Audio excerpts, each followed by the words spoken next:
ನೀನಲ್ಲ ಏಕಾಂಗಿ, ನೀನಲ್ಲ ಯಾವುದೋ ದೂರ ಗುಹಾವಾಸದ ಏಕಾಂತದೊಳಗೆ ಬದುಕಿದ ಸಿದ್ಧ.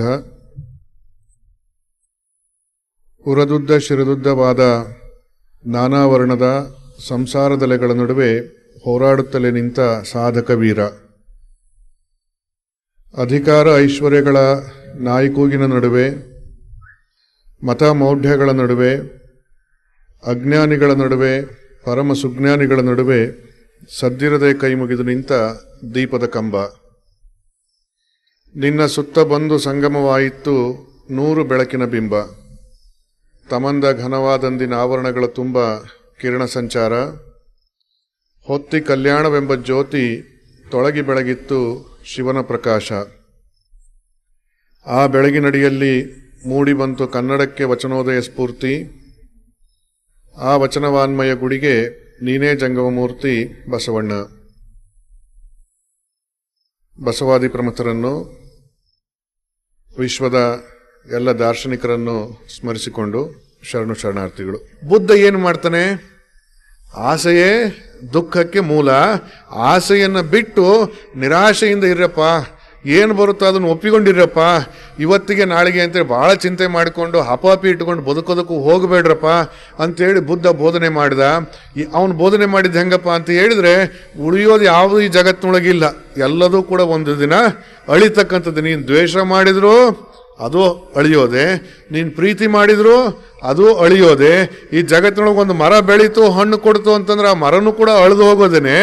ಯಾವುದು ಶಾಶ್ವತವಾಗಿಲ್ಲ, ಎಲ್ಲದೂ ಅಳಿದುಕೊಳ್ತು ಏನೂ ಇರಲಾರ್ದು ಇರುವಂಥ ಒಂದು ಸ್ಥಿತಿ ತಲುಪ್ತೀವಲ್ಲ, ಅದನ್ನು ನಿರ್ವಾಣ ಅಂತ ಕರಿತೀವಿ, ಅದನ್ನು ಬುದ್ಧತ್ವ ಅಂತ ಕರಿತೀವಿ, ಅದನ್ನು ಶೂನ್ಯ ಅಂತ ಕರಿತೇವೆ. ಆ ಶೂನ್ಯದ ಸ್ಥಿತಿಗೆ ಬಂದು ನೀವು ಇದ್ದು ಬಿಡ್ರಪ್ಪ, ಜಗತ್ತು ನಿಮಗೆ ಬಾಧಿಸೋದಿಲ್ಲ ಅಂತ ಹೇಳಿ ಬುದ್ಧ ಶೂನ್ಯದ ಬಗ್ಗೆ ಹೇಳಿ ಅವನು ಹಂಗೆ ಬದುಕಿ ತೋರಿಸಿದ. ಅವನು ಹೇಳ್ದ, ಸ್ವರ್ಗ ಅದವೇನಪ್ಪ ಅಂತ ಕೇಳಿದ್ರೆ ತಗೊಂಡು ಏನು ಮಾಡ್ತೀಯ, ಈಗಿನ ಬದುಕು ನೋಡು ಅಂದವನು. ನರಕ ಈಗಿನ ಬದುಕು ನೋಡು ಅಂತಂದ. ಅವನು ಎಷ್ಟು ಚಂದ ಅದನ್ನು ಅರ್ಥ ಮಾಡಿಸ್ತಾನೆ ಬುದ್ಧ ಅಂತಂದರೆ, ಒಬ್ಬ ಯೋಧ ಬುದ್ಧನ ಎದುರಿಗೆ ಬಂದಂತೆ.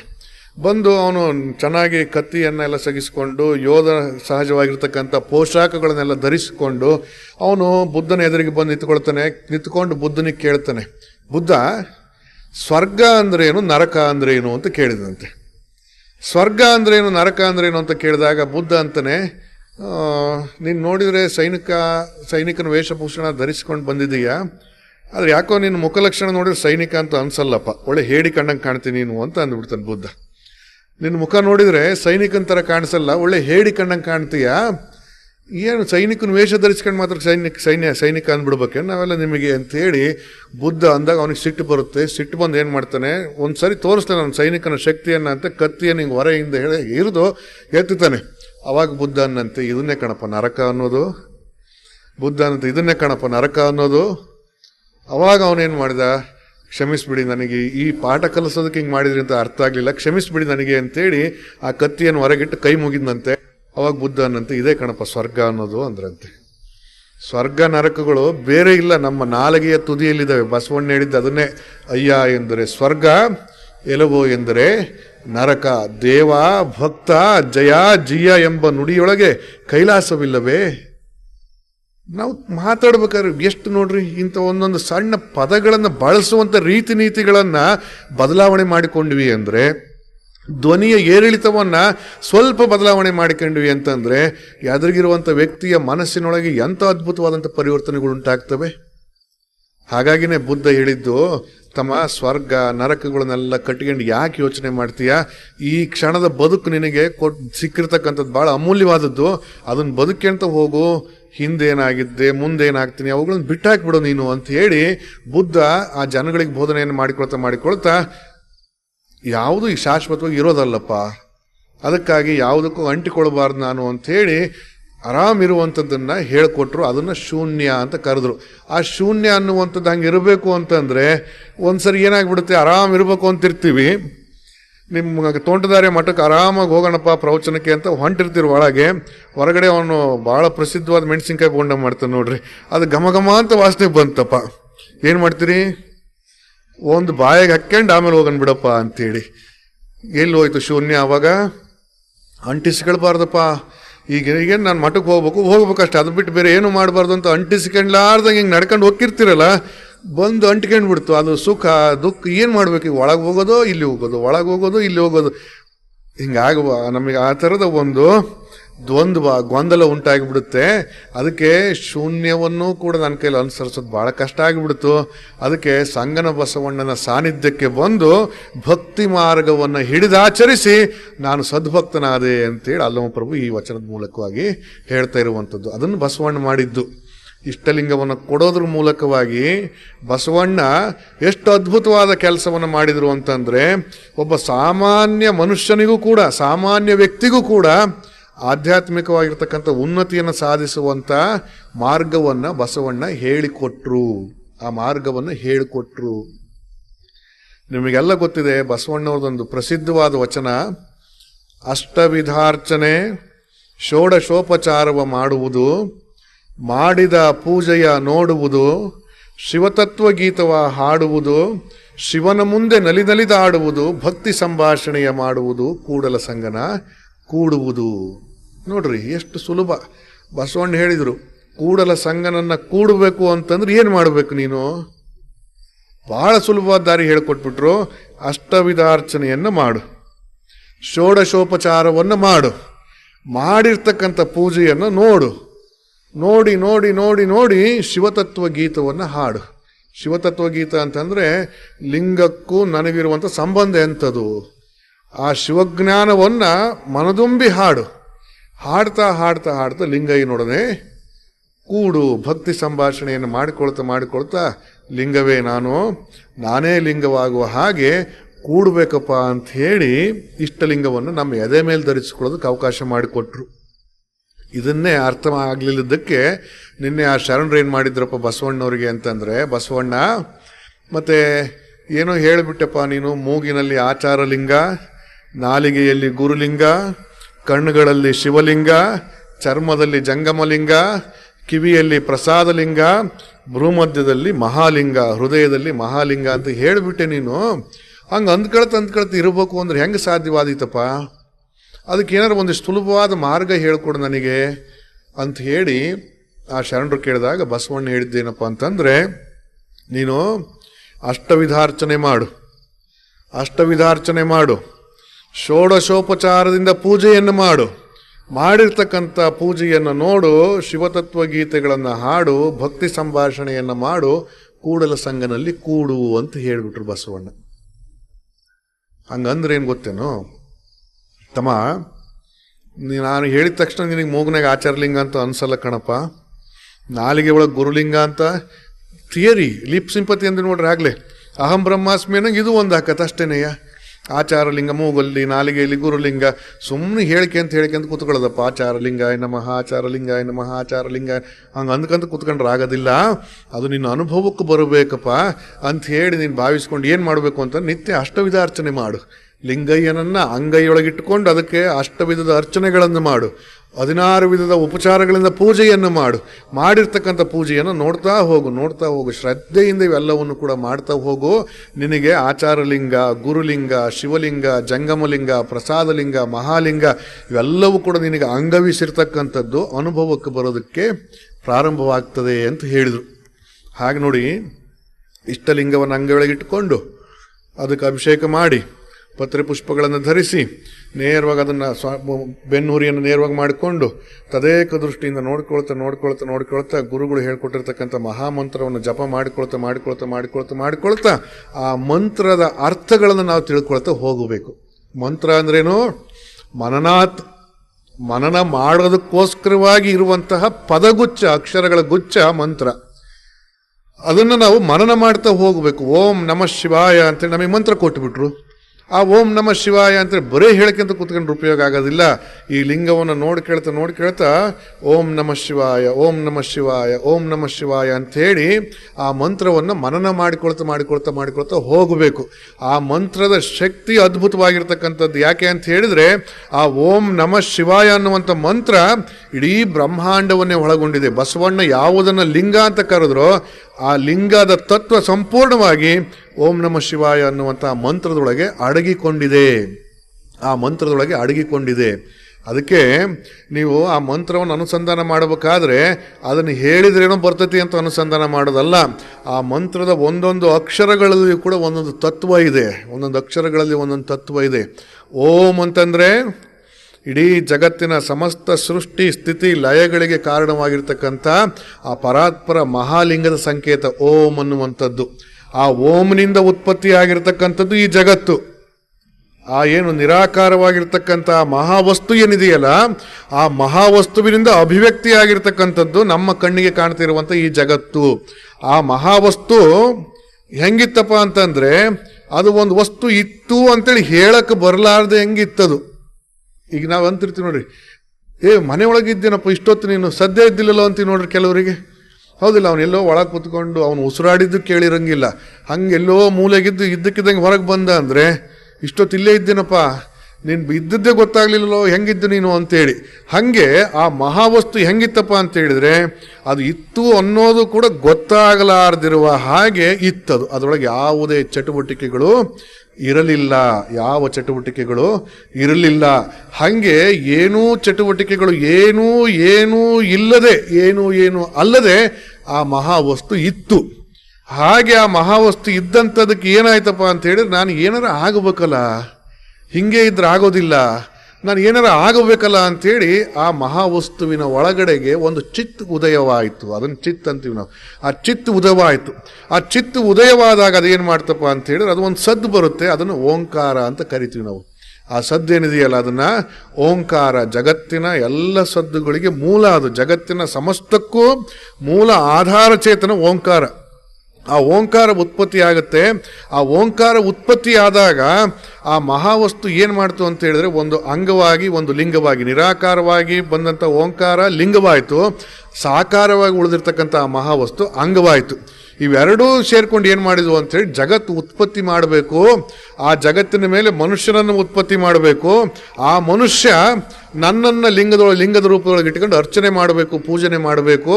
ಆಮೇಲೆ ಅವನಿಗೊಂದಿನ ಜ್ಞಾನೋದಯವಾಗಿ ನಾನೇ ಇದ್ರ ಸ್ವರೂಪ ಇದ್ದೆ ಅಂತೇಳಿ ಅವನಿಗೆ ಅರ್ಥ ಆಗಿ ನನ್ನೊಳಗೆ ಮತ್ತೆ ಕೂಡಬೇಕು, ನಾನು ಏಕವಾಗಬೇಕು, ಅಖಂಡವಾಗಬೇಕು ಅನ್ನುವಂಥ ಅಪೇಕ್ಷೆಯನ್ನು ಇಟ್ಟುಕೊಂಡು ಅದು ವಿಕಾಸ ಆಗೋದಕ್ಕೆ ಪ್ರಾರಂಭವಾಯಿತು. ಆ ವಿಕಾಸದ ಮೊದಲನೆಯ ಮೆಟ್ಟಲು ಯಾವುದಪ್ಪ ಅಂತಂದರೆ ಓಂಕಾರನಾದ. ಆ ನಾದ ಉತ್ಪತ್ತಿಯಾಯಿತು. ಏನು ಇಲ್ಲದ ಬಯಲೊಳಗೊಂದು ಬಗೆಗೊಳಗಾದ ಬಣ್ಣ ತಲೆದೋರಿತ್ತು. ಆ ಬಣ್ಣ ಆ ಬಯಲ ರೂಪಿಸಿತ್ತು. ಅದೇ ನಮ್ಮ ಗುಹೇಶ್ವರ ಲಿಂಗದ ಪ್ರಥಮ ಭಿತ್ತಿ ಅಂತ ಹೇಳ್ತಾರೆ. ಗುಹೇಶ್ವರ ಲಿಂಗದ ಪ್ರಥಮ ಭಿತ್ತಿ ಅಂತಂದ್ರೆ ಗೋಡೆ. ಭಿತ್ತಿ ಅಂತ ಹೇಳಿದ್ರೆ ಕ್ಯಾನ್ವಾಸ್ ಪೇಪರ್. ಈ ಕಲಾವಿದಿಗೆ ಏನಾರ ಚಿತ್ರ ಬರಿಬೇಕು ಅಂತಂದ್ರೆ ಹಿಂಗ್ ಬಯಲೊಳಗೆ ಇದನ್ನ ಬ್ರಷ್ ಆಡಿಸಿದ್ರೆ ಬರುತ್ತೇನು?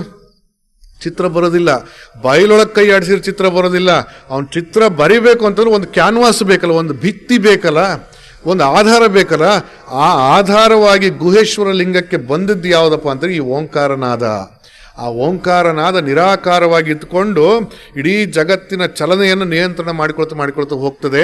ಆ ಓಂಕಾರ ಲಿಂಗವಾದರೆ ಇನ್ನುಳಿದಿರ್ತಕ್ಕಂಥದ್ದು ಆಕಾರ ರೂಪದಲ್ಲಿರ್ತಕ್ಕಂಥದ್ದು ಅದು ಅಂಗವಾಯಿತು. ಅಂಗ ಮತ್ತು ಲಿಂಗ ಎರಡು ಆದಮೇಲೆ ಏನಾಯ್ತಪ್ಪ ಅಂತ ಹೇಳಿದ್ರೆ, ಮುಂದುವರೆದು ಅಂಗ ಲಿಂಗ ಎರಡು ಸೇರ್ಕೊಂಡು ಏನಾರ ಮಾಡಬೇಕಲ್ಲ ಜಗತ್ತಿನೊಳಗೆ, ಅದಕ್ಕೊಂದಿಷ್ಟು ಜಾಗ ಬೇಕಲ್ಲ. ಆ ಜಾಗವ ರೂಪದಲ್ಲಿ ಆಕಾಶ ತತ್ವವನ್ನು ಸೃಷ್ಟಿ ಮಾಡಿದರು. ಆಕಾಶ ತತ್ವವನ್ನು ಸೃಷ್ಟಿಯಾಯಿತು. ಇದು ಸುಮ್ಮನೆ ಒಂದಿನ ಎರಡು ದಿನ ಆಗಿದ್ದಲ್ಲಿದು. ಆಕಾಶ ತತ್ವ ಸೃಷ್ಟಿಯಾಯಿತು. ಹಾಗೆ ಆಕಾಶ ತತ್ವ ಸೃಷ್ಟಿಯಾದಾಗ ಅಲ್ಲಿ ಶಬ್ದ ಉತ್ಪತ್ತಿಯಾಯಿತು.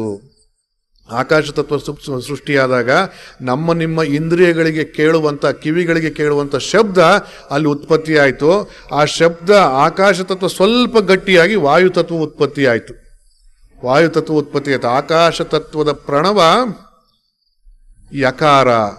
ಆಕಾಶ ತತ್ವದ ಪ್ರಣವ ಯಕಾರ, ಅದು ಓಂಕಾರ, ಇದು ಯಕಾರ. ಆಮೇಲೆ ವಕಾರ, ವಾಯು ತತ್ವ ಉತ್ಪತ್ತಿಯಾಯಿತು.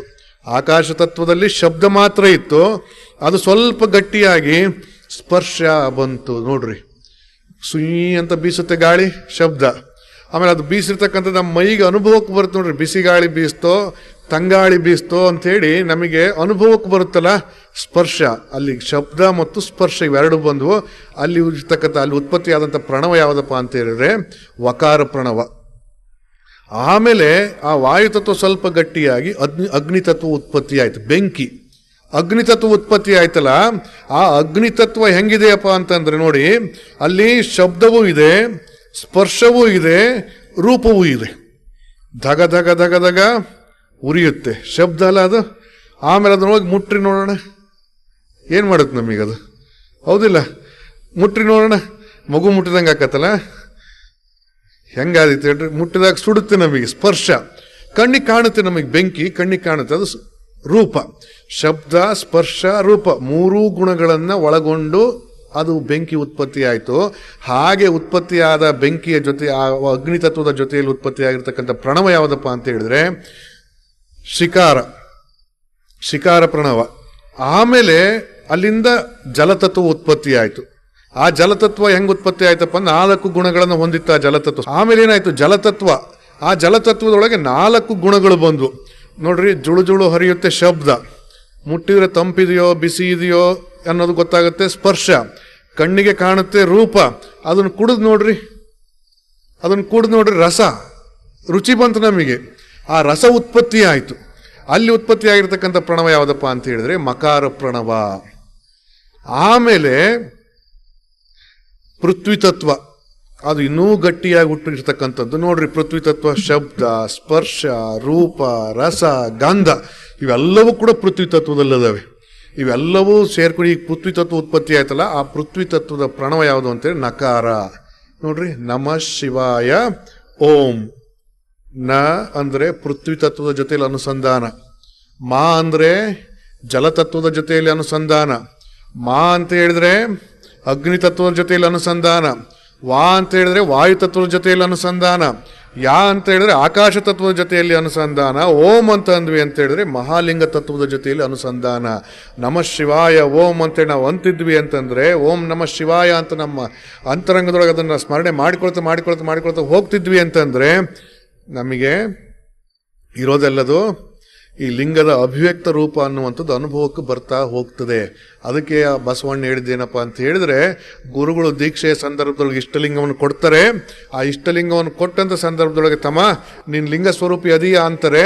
ಹೌದು ನಾನು ಲಿಂಗ ಸ್ವರೂಪಿ ಅಂತ ಕುರುಡುತನದಲ್ಲಿ ನಂಬಿಬಿಡು. ಹಂಗೆ ಬರ್ತತೋ ಇಲ್ಲೋ, ಹೌದೋ ಅಲ್ಲೋ, ಗುರುಗಳು ಸುಳ್ಳು ಹೇಳಿದ್ರು, ಇನ್ನೊಬ್ರೇನೋ ಬೇರೆ ಹೇಳ್ತಿದ್ದಾರೆ, ಇಂಥವೆಲ್ಲ ಇಟ್ಟುಕೊಳ್ಳೋದಕ್ಕೆ ಹೋಗಬೇಡ. ಗುರುಗಳು ಏನು ಹೇಳಿದ್ರು ಅದನ್ನ ನೀನು ನಂಬಿಬಿಡು. ಮೊದಲು ನಂಬಿಕೊಂಡು ಹೌದು ನಾನು ಲಿಂಗ ಅದೀನಿ ಅಂತೇಳಿ ಆ ಲಿಂಗಕ್ಕೆ ಅಷ್ಟವಿಧಾರ್ಚನೆ ಷೋಡಶೋಪಚಾರ ಮಾಡಿಕೊಂಡು ಆ ಮಂತ್ರವನ್ನು ಮನನ ಮಾಡ್ಕೊಳ್ತಾ ಅನುಸಂಧಾನ ಮಾಡ್ತಾ ಹೋಗು. ನಿನಗೆ ನಿನ್ನ ಅಂಗದೊಳಗೆ ಇರ್ತಕ್ಕಂಥ ಆ ಲಿಂಗಗಳು ಅನುಭವಕ್ಕೆ ಬರೋದಕ್ಕೆ ಪ್ರಾರಂಭವಾಗ್ತವೆ. ನೋಡಿ, ನಾನು ಹೇಳಿದೆ ನಿಮಗೆ, ಓಂಕಾರದಿಂದ ನಮಃ ಶಿವಾಯ ಅನ್ನುವಂಥದ್ದು ಉತ್ಪತ್ತಿ ಆಯಿತು. ಪಂಚಭೂತಗಳು ಉತ್ಪತ್ತಿ ಆದವು. ಪೃಥ್ವಿ, ಅಪ್ಪು, ತೇಜ, ವಾಯು, ಆಕಾಶ ಅನ್ನುವಂಥ ಈ ಪಂಚಭೂತಗಳು ಉತ್ಪತ್ತಿಯಾದವು. ಈ ಪಂಚಭೂತಗಳು ಉತ್ಪತ್ತಿಯಾದ ಮಾತ್ರಕ್ಕೆ ಜಗತ್ತಾಗಲಿಲ್ಲ. ಈ ಪಂಚಭೂತಗಳು ಬೇರೆ ಬೇರೆ ರೀತಿಯೊಳಗೆ ಪರ್ಮ್ಯುಟೇಷನ್ ಕಾಂಬಿನೇಷನ್ ಆದವು. ಬೇರೆ ಬೇರೆ ರೀತಿಯೊಳಗೆ ಒಂದ್ಕೊಂಡು ಬೇರೆ ಬೇರೆ ಪ್ರಮಾಣದಲ್ಲಿ ಸೇರ್ಕೊಳ್ತಾ ಹೋಗಿದ್ರಿಂದ ಅದ್ರ ಜೊತೆಯಲ್ಲಿ ಆತ್ಮತತ್ವ ಸೇರಿಕೊಂಡು ಈ ಜಗತ್ತೆಲ್ಲದು ರೂಪುಗೊಂಡಿರ್ತಕ್ಕಂಥದ್ದು. ನೋಡಿ, ಈಗ ನಮ್ಮ ದೇಹವನ್ನೇ ನಾವು ಇಟ್ಟುಕೊಂಡು ಆಲೋಚನೆ ಮಾಡ್ತಾ ಹೋಗೋಣ. ನಮ್ಮ ದೇಹದಲ್ಲಿ ಪೃಥ್ವಿ ಇದೆ, ಮಣ್ಣಿದೆ. ನಮ್ಮ ದೇಹದಲ್ಲಿ ನೀರಿದೆ. ನಮ್ಮ ದೇಹದಲ್ಲಿ ಬೆಂಕಿ ಇದೆ. ನಮ್ಮ ದೇಹದಲ್ಲಿ ಗಾಳಿ ಇದೆ. ನಮ್ಮ ದೇಹದಲ್ಲಿ ಆಕಾಶ ತತ್ವ ಬಯಲಿದೆ. ಎಲ್ರಿ ಬುದ್ಧಿ? ನಮ್ಮ ಕಣ್ಣಿಗೆ ಕಾಣದೇ ಇಲ್ಲ. ಹೇಳ್ತೀನಿ ನೋಡ್ರಿ, ಉದಾಹರಣೆ ಅವನು ಹೆಂಗದವೆ ಅಂತ ಹೇಳ್ತಾ ಹೋಗ್ತೀನಿ ನೋಡ್ರಿ. ಮಾಂಸ, ಚರ್ಮ, ಆನಂತರದಲ್ಲಿ ಮೂಳೆಗಳು, ಕೂದಲು, ಉಗುರು ಇವೆಲ್ಲವೂ ಕೂಡ ಪೃಥ್ವಿ ತತ್ವದಿಂದ ಆಗಿರ್ತಕ್ಕಂಥವು. ಹೌದಲ್ಲ? ಇವೆಲ್ಲ ಪೃಥ್ವಿ ತತ್ವದಿಂದ ಆಗಿರ್ತಕ್ಕಂಥವು. ಆಮೇಲೆ ಮುಂದುವರೆದು ನಾವು ಯೋಚನೆ ಮಾಡ್ತಾ ಹೋಗಿ ನಮ್ಮ ಮೂಗಿನಲ್ಲಿ ಬರ್ತಕ್ಕಂಥ ಸಿಂಬಳ ಅಂತೀರಿ ನೋಡ್ರಿ, ಲೋಳೆ, ಮ್ಯೂಕಸ್. ಆ ಮ್ಯೂಕಸ್ಸು ಕಣ್ಣೀರು, ರಕ್ತ, ಬೆವರು, ವೀರ್ಯ ಇವೆಲ್ಲದೂ ಆಗಿರ್ತಕ್ಕಂಥದ್ದು ಯಾವುದರಿಂದ? ಜಲತತ್ವದಿಂದ. ಆಮೇಲೆ ಅಗ್ನಿತತ್ವ. ನೀವು ಸುಮ್ಮನೆ ನಿಮ್ಮ ಮೈ ಮುಟ್ಕೊಂಡು ನೋಡ್ರಿ, ನಿಮ್ಮ ಮೈ ಮುಟ್ಕೊಂಡು ಬೆಚ್ಚಗಿದೆಯಲ್ಲ, ನೀವೇನು ಬೆಂಕಿ ಮೇಲೆ ಕುಂತು ಬಂದಿರ್ತೀರೇನೋ ಅಥವಾ ಬೆಂಕಿ ಹಾಕಿ ಕಾಯಿಸ್ಕೊಂಡಿರ್ತೀವಿ ನಮ್ಮ ದೇಹನ? ಏನಿಲ್ಲಲ್ಲ, ಸುಮ್ಮನೆ ನಮ್ಮ ಮೈ ಬಿಸಿ ಆಗ್ತಾ ಇರುತ್ತೆ. ಇನ್ನು ನೋಡ್ರಿ, ಹೊಟ್ಟೆ ಒಳಗೆ ಜಠರಾಗ್ನಿ ಅಂತ ಕರೀತಾರೆ. ಜಠರಾಗ್ನಿ ಹೆಂಗಿರುತ್ತೆ ನೋಡ್ರಿ, ನೀವು ಎಷ್ಟು ಬಂಡಿಗಟ್ಲೆ ಉಂಡ್ರು ಕೂಡ ನಮ್ಮನ್ನೇನು ಭಾಳ ದಪ್ಪ ಮಾಡಲ್ಲ. ನಾವು ಉಂಡದ್ದೆಲ್ಲ ತೂಕ ಹಾಕಿ ಅಂತ ಹೋಗಿದ್ರೆ ಇಷ್ಟೊತ್ತಿಗೆ ಟನ್ಗಟ್ಲೆ ಆಗಿರ್ತಿದ್ವಿ. ನಾವು ಊಟದ ಆರೋಗ್ಯ ತೂಕ ಹಾಕಿ ಅಂತ ಬಂದ್ರೆ ಟನ್ಗಟ್ಲೆ ಆಗಿರ್ತೀವಿ. ಒಬ್ಬ ಮನುಷ್ಯ ದಿನಕ್ಕೆ 3 kg ಊಟ ಮಾಡ್ತಾನೆ ಅಂತಂದ್ರೆ 1 ತಿಂಗಳಿಗೆ ಎಷ್ಟಾಯ್ತು? ಹೌದಿಲ್ಲ? 1 ತಿಂಗಳಿಗೆ ಎಷ್ಟಾಯ್ತು? 90 kg. 1 ತಿಂಗಳಿಗೆ 90 kg ಆಗ್ಬೇಕಿತ್ತು ನಾವು. ಆದರೆ ಜಠರಾಗ್ನಿ ಏನು ಮಾಡುತ್ತಪ್ಪ ಅಂದ್ರೆ ಅದನ್ನು ಜೀರ್ಣಿಸಿ ಹೊರಗೆ ಎಸಿತಿರುತ್ತೆ. ಹಂಗೆ ಹೊರಗೆ ಹೋಗ್ತಾನೆ ಇರುತ್ತೆ. ನೋಡ್ರಿ, ಅಗ್ನಿತತ್ವ ಅನ್ನುವಂಥದ್ದು ನಮ್ಮೊಳಗೆ ಎಷ್ಟು ಚೆನ್ನಾಗಿದೆಯಲ್ಲ. ಆಮೇಲೆ ಇನ್ನೂ ಒಂದು ಅಗ್ನಿತತ್ವ ಇದೆ ನಮ್ಮೊಳಗೆ. ಇದು ನಮ್ಮ ಅನುಭವಕ್ಕೆ ಬರುವಂಥ ಅಗ್ನಿತತ್ವ. ಆದರೆ ಇನ್ನೂ ಒಂದು ಅಗ್ನಿತತ್ವ ನಿಮಗೂ ಅನುಭವಕ್ಕೆ ಬಂದಿರುತ್ತೆ. ಭಾಳ ಸಿಟ್ಟು ಸೆಡವು ಮಾಡ್ತಿರ್ತಾರೆ ನೋಡ್ರಿ, ಭಾಳ ಸಿಟ್ಟು ಸೆಡವು ಮಾಡ್ತಿರ್ತಾರೆ. ಅಂಥವ್ರು ನೋಡಿದಾಗ ಅಗ್ನಿತತ್ವ ಸ್ವಲ್ಪ ಏರುಪೇರು ಆಗೈತಿ ಅಂತ ಅರ್ಥದು. ಭಾಳ ಅವಸರ ಮಾಡ್ತಿರ್ತಾರೆ. ಆಮೇಲೆ ಜ್ಞಾನ ಇರುತ್ತಲ್ಲ ಇದೆಲ್ಲ, ಆಮೇಲೆ ಕಣ್ಣಿನಿಂದ ಬರುವಂಥ ವಾತ್ಸಲ್ಯದ ನೋಟ ಇದೆಯಲ್ಲ, ನಮ್ಮೊಳಗಿರ್ತಕ್ಕಂಥ ಪ್ರೇಮದ ಭಾವನೆಗಳಿದಾವಲ್ಲ, ಇವೆಲ್ಲವೂ ಕೂಡ ಅಗ್ನಿತತ್ವ. ಇನ್ನು ವಾಯುತತ್ವ ನಿಮಗೆ ಭಾಳ ಸುಲಭ ಗೊತ್ತಿ. ಎಳಕಳ್ತೀರಿ ಬಿಡ್ತೀರಿ, ಉಸಿರಾಡ್ತೀರಿ ನೋಡ್ರಿ, ಅದು ಪ್ರಾಣವಾಯು ಅಂತಾರೆ. ಅದಕ್ಕೆ ನಾವೇನು ಉಸಿರಾಟ ಮಾಡ್ತಿದ್ದೀವಲ್ಲ, ಇದಕ್ಕೆ ಪ್ರಾಣವಾಯು ಅಂತ ಕರೀತಾರೆ. ಹಾಗೆ ಉಸಿರಾಟ ಮಾಡಿಕೊಳ್ತಾ ಆ ಪ್ರಾಣವಾಯು ನಮ್ಮ ಪ್ರಾಣವನ್ನು ಹಿಡಿದಿರುತ್ತೆ. ಅಷ್ಟೇ ಅಲ್ಲ, ನಾನು ಇವತ್ತಿಷ್ಟು ಭಾಳ ಮಾತಾಡ್ತಿದ್ದೀನಲ್ಲ, ನಿಮ್ಮ ಎದುರು ಕೂತ್ಕೊಂಡು ನಿಮ್ಮನ್ನು ಸುಮ್ಮನಿರ್ರಿ ಅಂತ ಕುಂದ್ರಿಸಿ ನಾನು ಮಾತಾಡ್ತಿದ್ದೀನಲ್ಲ, ಅದಕ್ಕೆ ನನ್ನೊಳಗಿರ್ತಕ್ಕಂಥ ಒಂದು ವಾಯು ನಮಗೆ ಕಾರಣ ಆಗಿದೆ. ಪಾನವಾಯು, ಅಪಾನವಾಯು, ವ್ಯಾನ, ಉದಾನ, ಸಮಾನ, ಕೃಕರ, ದೇವದತ್ತ, ಧನಂಜಯ, ಮತ್ಸ್ಯ, ಕೂರ್ಮ ಅಂತ ಹೇಳಿ ಒಂದು 10 ಥರದ ವಾಯುಗಳು ಬರ್ತವೆ. 10 ಥರದ ವಾಯುಗಳು. ಈ 10 ಥರದ ವಾಯುಗಳು ಏನು ಮಾಡ್ತವಪ್ಪ ಅಂತ ಹೇಳಿದ್ರೆ, ನಮ್ಮ ಶರೀರದೊಳಗೆ ಆಗ್ತಕ್ಕಂಥ ಬದಲಾವಣೆಗಳಿಗೆ, ನಮ್ಮ ವರ್ತನೆಗಳಿಗೆ ಅದು ಕಾರಣವಾಗಿರ್ತದೆ. ಭಾಳ ಸುತ್ತಿರ್ತಾರೆ ನೋಡ್ರಿ, ಕುಂತತ್ರ ಕುಂದ್ರಲ್ಲ, ನಿಂತತ್ರ ನಿಂದ್ರಲ್ಲ ಅಂತೇಳಿ. ಸಣ್ಣ ಮಕ್ಕಳಿದ್ದಾಗ ಅಜ್ಜಿಗಳು ಅಂತಿರ್ತಾರೆ, ಕುಂದ್ರು ಕೊಡಿಸಲ್ಲ, ನಿಂತ್ರ ಕೊಡಿಸಲ್ಲಪ್ಪ, ಇದು ಎಂಥದ್ದು ಹಾಡಲೇ ನಮ್ಮ ಮಗಳು ಅಂತಿರ್ತವೆ. ಆ ಸಣ್ಣ ಮಕ್ಕಳುಗಳು ಸುಮ್ಮನೆ ಹಿಂಗೆ ಓಡ್ತಿರ್ತವೆ. ಆ ಮಕ್ಕಳು ನೋಡಿ ಹಂಗೆ ಅಂತಿರ್ತವೆ. ಅದಕ್ಕೆ ಕಾರಣ ಏನಾಗಿರುತ್ತಪ್ಪ ಅಂತ ಹೇಳಿದ್ರೆ, ಅವರೊಳಗಿರ್ತಂಥ ಒಂದು ವಾಯು ಜಾಗೃತವಾಗಿ ಬಿಟ್ಟಿರುತ್ತದು, ಆ ವಾಯು. ಆಮೇಲೆ ಇನ್ನು ಕೆಲವರಿಗೆ ಮಂಡಿ ನೋವು, ಮೈಕೈ ನೋವು ಭಾಳ ಬರ್ತಿರ್ತದೆ ನೋಡ್ರಿ. ಅಂಥವ್ರಿಗೆ ಏನಪ್ಪ ಕಾರಣ ಆಗಿರುತ್ತೆ ಅಂತಂದ್ರೆ, ಮಂಡಿ ನೋವು, ಮೈಕೈ ನೋವಿಗೆ ಕಾರಣ ಏನಾಗಿರುತ್ತೆ ಅಂತಂದ್ರೆ, ಅವರಿಗೆ ಅದು ಒಂದು ರೀತಿ ವಾಯು. ನೀವು ಅಂತೀರಿ ನೋಡ್ರಿ, ವಾಯು ಆಗೈತಿ ಮರಯ ಅಂತೀರಿ ನೋಡ್ರಿ, ವಾಯು ಆಗೈತಿ. ಅದಕ್ಕೆ ವಾಯು ಪದಾರ್ಥಗಳು ತಿನ್ನಬೇಡ್ರಿ. ವಾಯುವನ್ನು ವಿಕಾರಗೊಳಿಸುವಂಥ ಪದಾರ್ಥಗಳನ್ನು, ಕುಂಬಳಕಾಯಿಯನ್ನು, ಬದನೆಕಾಯಿಗಳನ್ನು ಅಂತೆಲ್ಲ ಅತಿಯಾಗಿ ತಿನ್ನಬೇಡ್ರಿ ಅಂತ ಹೇಳ್ತಿರ್ತಾರೆ. ಹೀಗೆ ವಾಯುತತ್ವವು ಕೂಡ ನಮ್ಮ ಶರೀರದೊಳಗೆ ಇದೆ.